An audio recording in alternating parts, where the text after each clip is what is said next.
मग या घोड्यांमध्ये 7 घोडे आहेत पहा या पिक्चरमध्ये.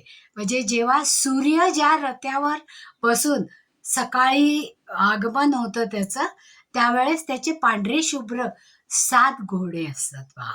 त्याला एकच रथाचं चाक आहे त्याचं, पण त्याला घोडे मात्र 7 आहेत. आणि असा हा सूर्योदय उगवल्यानंतर मावळतीपर्यंत त्या घोड्यांवर असतो. म्हणजेच आपण अश्वशक्ती मोजतो. म्हणजे काय मोजतो? शक्ती मोजतो.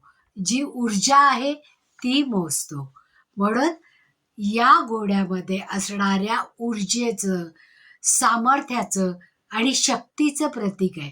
मग असं हे शक्तीचं आणि विजयाचं द्योतक असणारे घोडे आपल्या घरामध्ये असायलाच पाहिजे, असं प्रत्येकालाच वाटतं पहा.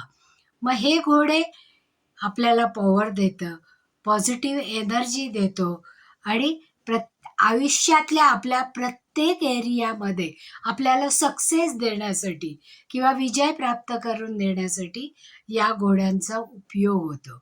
मग असं आहे 7 घोड्यांचं चित्र. कारण पहा, हे घोडे ऊर्जेने पळणारे हवेत. मग ते पांढऱ्या रंगाचे असतात, पिवळसर रंगाचे असतात किंवा 2 रंगांचे असतात. म्हणजे चित्रामध्ये असणारे हे घोडे जास्तीत जास्त पांढऱ्या रंगाचे असतात आणि ते कधी पाण्यामध्ये दौडत असतात, तर कधी जमिनीवर दौडत असतात. पण या घोड्यांच्या चित्रामध्ये नेहमी सूर्य उगवता हवा, मावळता नको. म्हणजे जेव्हा हे चित्र आपल्याला सिलेक्ट करायचं त्यावेळेस त्या चित्रामध्ये उगवता सूर्य असायला पाहिजे.